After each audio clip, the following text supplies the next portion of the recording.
वहीं धर्म नगरी हरिद्वार में आज से महाकुंभ का आगाज हो चुका है। महाकुंभ 2021 का ये महाकुंभ 30 अप्रैल तक चलेगा, जो कि आज से शुरू हो चुका है। 1 महीने तक चलने वाले इस महाकुंभ में गंगा स्नान के लिए श्रद्धालुओं को कोविड-19 की 72 घंटे पहले की RT-PCR नेगेटिव रिपोर्ट इससे लानी होगी। बिना कोविड नेगेटिव रिपोर्ट के श्रद्धालु गंगा स्नान नहीं कर पाएंगे। कोरोना से प्रभावित 12 राज्यों से आने वाले श्रद्धालुओं पर विशेष नजर रहेगी। जिले के सभी बॉर्डर और मेला क्षेत्र में स्वास्थ्य विभाग श्रद्धालुओं की रैंडम सैंपलिंग करेगा। धर्मशाला और होटलों में श्रद्धालु बिना कोविड नेगेटिव रिपोर्ट के नहीं ठहर पाएंगे। हालांकि मेला क्षेत्र में पॉजिटिव मिलने वालों को कोविड केयर सेंटर में आइसोलेट किया जाएगा। जांच के लिए 33 टीमें बनाई गई हैं। इनमें 10 निजी और 23 सरकारी हैं। 10,000 से अधिक एंटीजन सैंपल रोजाना लिए जाएंगे। उत्तराखंड शासन ने कोरोना संक्रमण फैलने से रोकने के लिए गंगा घाटों पर गोले बनाकर सोशल डिस्टेंसिंग को फॉलो कराने की रणनीति बनाई है, जिससे सामाजिक दूरी का पालन कराया जा सके। बता दें कि जो 12 राज्यों में कहा गया है कि यहां से RT-PCR की नेगेटिव रिपोर्ट लानी होगी, इनमें महाराष्ट्र, केरला, पंजाब, हरियाणा, उत्तर प्रदेश, दिल्ली, मध्य प्रदेश, तमिलनाडु, गुजरात, राजस्थान, छत्तीसगढ़ और कर्नाटका शामिल है। जो हवाई सेवाओं के माध्यम से आए या फिर रेलवे। अधिक जानकारी के साथ वरिष्ठ सहयोगी राहुल वर्मा न्यूज रूम से लाइव जुड़ गए हैं। राहुल जी, जिस तरीके से आज महाकुंभ का आगाज हो चुका है, एक तरफ नियमों का पालन करना और दूसरी तरफ श्रद्धालुओं को किसी तरीके की अव्यवस्था ना हो, दोहरी चुनौती है शासन के सामने। बिल्कुल, निश्चित तौर पर कोरोना काल में सबसे बड़ा आयोजन कुंभ के रूप में हरिद्वार में होने जा रहा है और दूसरे वेव में जिस तरह से कोरोना ने कहर शुरू किया है, निश्चित तौर पर अलर्ट मोड में है स्टेट गवर्नमेंट और मेला प्रशासन। यही वजह है कि कुंभ को भव्य और दिव्य कराने की बात सरकार और मेला प्रशासन भी लगातार करता रहा, लेकिन कोरोना जिस गति से, जिस रफ्तार से लोगों को अपनी चपेट में ले रहा है, इसके मद्देनजर अब सरकार और मेला प्रशासन ने सख्त कदम उठाते हुए 1 से 30 अप्रैल तक कोई भी व्यक्ति किसी भी दूसरे राज्य से अगर उत्तराखंड में प्रवेश करेगा तो RT-PCR रिपोर्ट की नेगेटिव रिपोर्ट उसको लेकर आना अनिवार्य होगा और वो भी 72 घंटे पहले तक की रिपोर्ट ही मान्य होगी।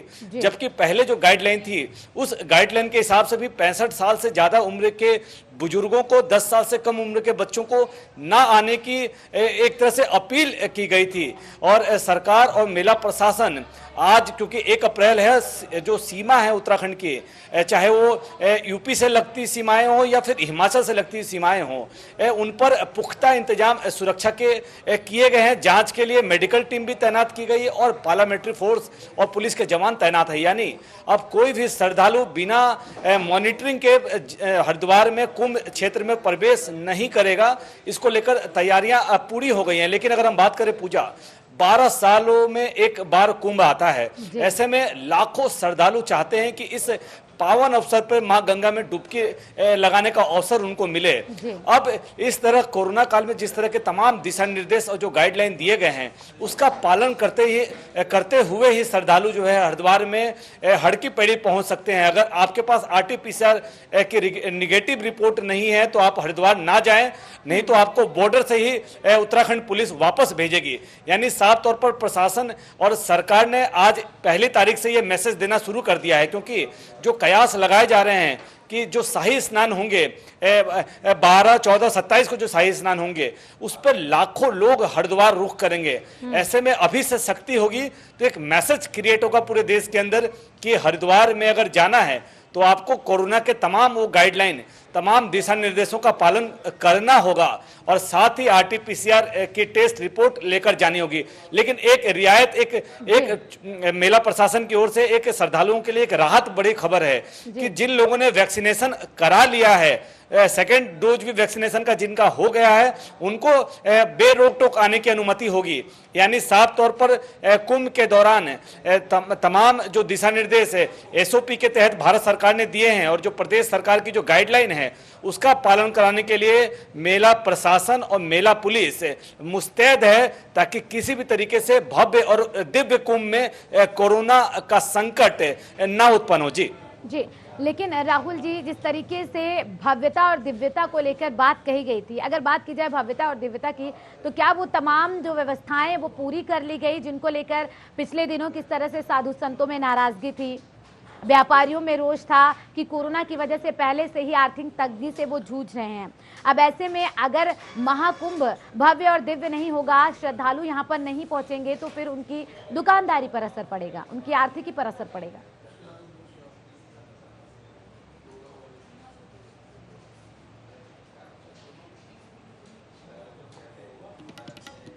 राहुल जी, आवाज मिल पा रही है आपको? 1 महीने तक महाकुंभ चलने वाला है, जहां 72 घंटे पहले की आरटीपीसीआर से नेगेटिव रिपोर्ट आपको लानी होगी कोविड की। बिना नेगेटिव रिपोर्ट के आपको अनुमति नहीं होगी। वहीं राहत भरी खबर उन लोगों के लिए जिन्होंने वैक्सीनेशन करवाया है, 2 डोज ले ली है उन्होंने वैक्सीनेशन के तहत, उन्हें छूट दी गई है कि वो कुंभ में बेरोक-टोक आ जा सकते हैं। वह 12 राज्यों से आने वाले लोगों के लिए नई गाइडलाइन जारी की गई है, जिनके आने पर रोक है। अधिक जानकारी के साथ वरिष्ठ सहयोगी राहुल वर्मा न्यूज रूम से एक बार फिर से लाइव जुड़ गए हैं। राहुल जी, जहां व्यवस्थाओं की एक तरफ बात की जाती है, वहीं पिछले दिनों देखा गया किस तरह से भव्यता और दिव्यता को लेकर लगातार साधु संत मांग कर रहे थे और दुकानदारों की भी मांग थी कि कम से कम इसी से उनकी आर्थिकी थोड़ी बेहतर हो जाए।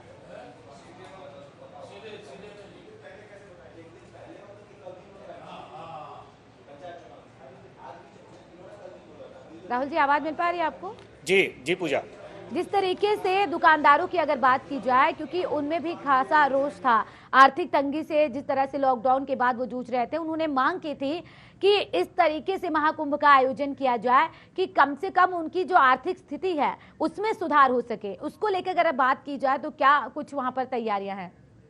बिल्कुल, निश्चित तौर पर जब 12 सालों में इतना बड़ा आयोजन हो तो उम्मीदें सबको होती हैं। तीर्थ पुरोहितों को भी बड़ी उम्मीद है, व्यापारियों को भी है, ट्रांसपोर्टरों को भी है, होटल कारोबार से जुड़े जो लोग हैं, क्योंकि अगर हम पिछले 1 साल की बात करें तो कोरोना ने लगभग सभी क्षेत्र के लोगों के काम को प्रभावित किया है और सबको आस और उम्मीद थी कि कुंभ की भव्यता और दिव्यता उनकी जिंदगी में भी कहीं ना कहीं असर डालेगी और उनकी जो आर्थिक तंगी है, आर्थिक रूप से जो पटरी से उनका व्यापार उतरा था, वो पटरी पर लौटेगा। लेकिन जिस तरह से कोरोना ने दोबारा कहर बरपाना शुरू किया है, उसको लेकर अब साफ तौर पर यह अलर्ट जारी किया गया। व्यापारी भी समझ रहे हैं, साधु संत भी समझ रहे हैं, जो वहां पे कारोबारी हैं, जो छोटे से लेकर बड़े दुकानदार हैं, वो समझ रहे हैं हालात इस समय क्या है देश के। और जिस तरह से लगातार हरिद्वार में भी आश्रमों और होटलों में जिस तरह से बड़ी तादाद में कोरोना मरीज मिले हैं, निश्चित तौर पर चिंताएं बढ़ गई है आम लोगों की।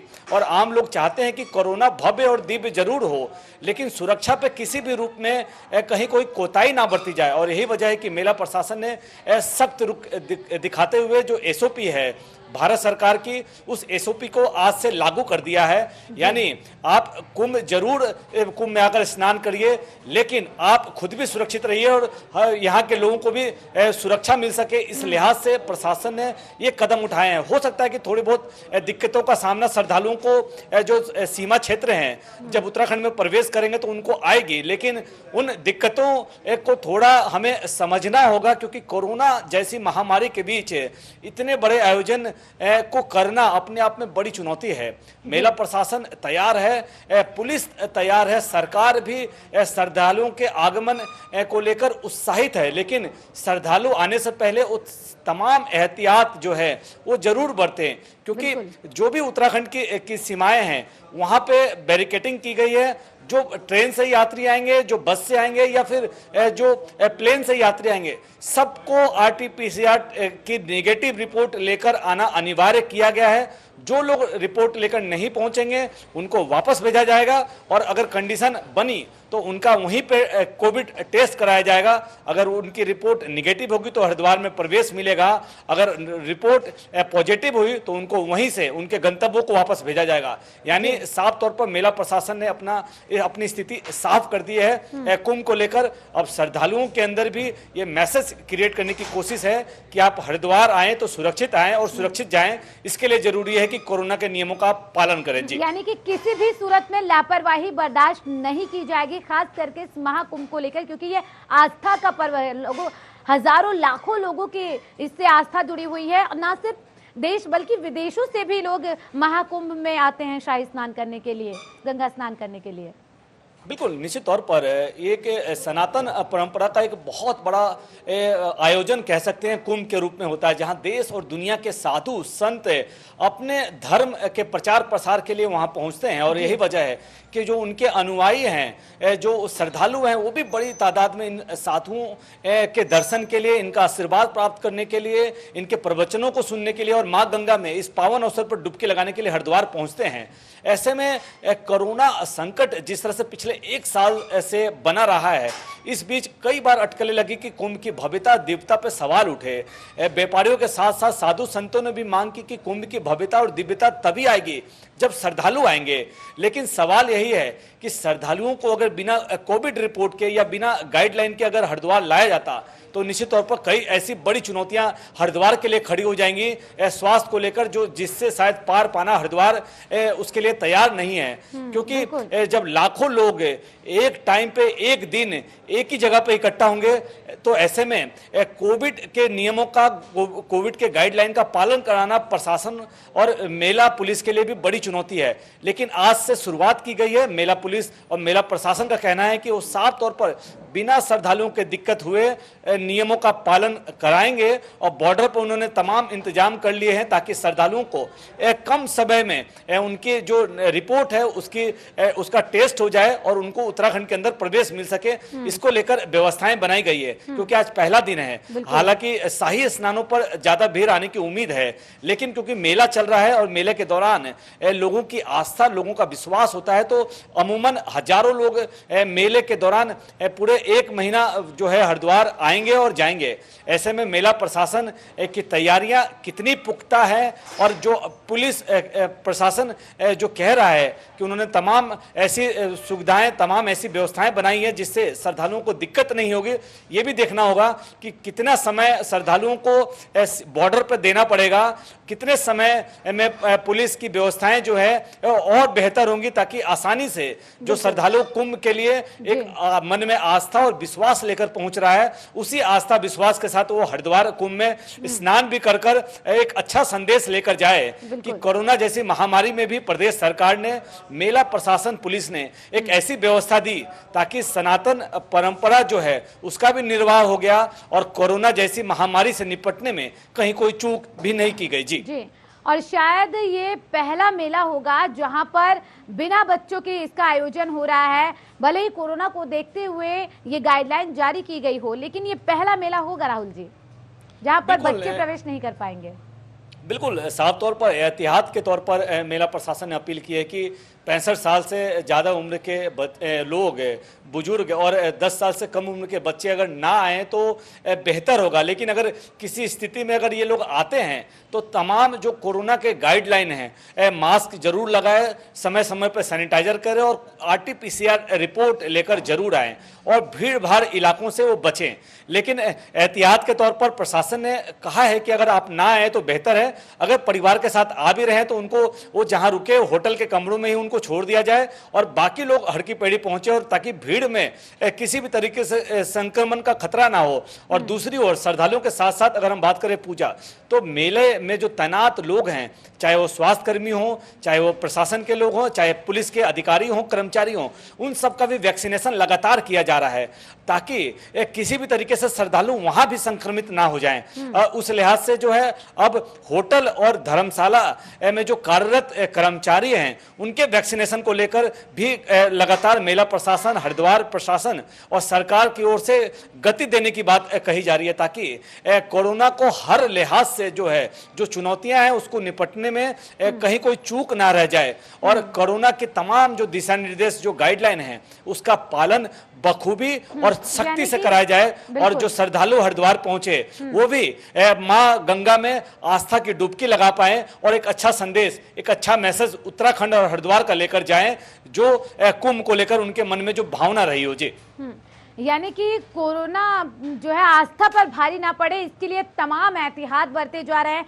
चाहे पुलिस प्रशासन की बात कर लें, वहां के स्थानीय लोगों की बात कर ली जाए या फिर स्वास्थ्य कर्मियों की। इसीलिए शायद गढ़वाल कमिश्नर भी पहुंच रहे हैं, जायजा ले रहे हैं तमाम उत्तराखंड की सीमाओं का कि क्या कुछ व्यवस्थाएं की गई हैं, अव्यवस्थाएं ना हो, जो श्रद्धालु वहां पर पहुंच रहे हैं उन्हें किसी तरह की कोई दिक्कत ना हो? बिल्कुल पूजा, तमाम मेला क्षेत्र में लगातार जिन जवानों को जहां नियुक्ति की गई है उनको अलर्ट मोड में रखा गया है कि आप किसी भी तरीके से श्रद्धालुओं से बहुत नरमी से, बहुत शालीनता से पेश आएं। और उनको साफ तौर पर कई ऐसे अधिकारी मेले में हैं जिनको पिछले कुंभ का अनुभव है और उनके अनुभव का लाभ कहीं ना कहीं इस कुंभ में मिलेगा। यही वजह है कि जो नए जवान हैं, जो नए युवा हैं, जिनकी ड्यूटी पुलिस के तौर पर इस मेला के दौरान लगाई गई है, और खास तौर पर जो सीमा क्षेत्र हैं जहाँ पे बड़ी तादाद में श्रद्धालु आएंगे, कई बार व्यवस्थाओं के सुचारू रूप से ना चलने से कई बार परेशानियां उत्पन्न होती हैं। उन परेशानियों को किस तरह से निपटा जाए, इसके लिए लगातार देहरादून से आला अधिकारी मेला क्षेत्र का न सिर्फ भ्रमण कर रहे हैं बल्कि लगातार अधिकारियों के साथ, पुलिस के जवानों के साथ वो सीधा संवाद कर रहे हैं ताकि कहीं कोई कम्युनिकेशन गैप ना रह जाए, कहीं भी किसी भी तरीके की बेसिक चूक भी ना रह जाए। और साफ तौर पर जवानों को, मेले में तैनात अधिकारियों को अवगत करा दिया गया है कि कहीं भी अगर आपको लगता है कि आपको इसकी सूचना जो है आला अधिकारी तक पहुंचानी चाहिए तो बिना समय गवाए जो है कि ऐसे मैसेज को आगे फॉरवर्ड करें ताकि किसी भी तरीके से हालात जो है ना तो खराब हों और ना ही हालात जो श्रद्धालु आ रहा है उसको भी ये लगे कि वो हरिद्वार आया है तो परेशानियों का उसको सामना करना पड़ा। यानी साफ तौर पर मेला प्रशासन चाहता है कि सरकार की जो सोच है कि कुंभ की भव्यता और दिव्यता के साथ साथ सुरक्षित कुंभ कराया जाए, उसको लेकर मेला प्रशासन और पुलिस अलर्ट मोड में है और उम्मीद करें कि सब कुछ ठीक रहे।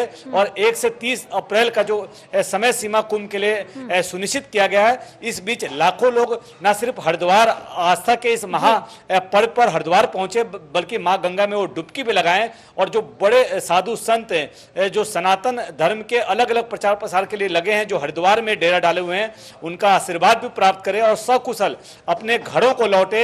ये मनोकामना के साथ मेला प्रशासन और पुलिस ने तैयारियां की है। जी बिल्कुल, ये शासन और प्रशासन के लिए बहुत बड़ी चुनौती भी है, लेकिन इस चुनौती का सामना भी करना है। बहुत शुक्रिया राहुल जी तमाम जानकारी के लिए।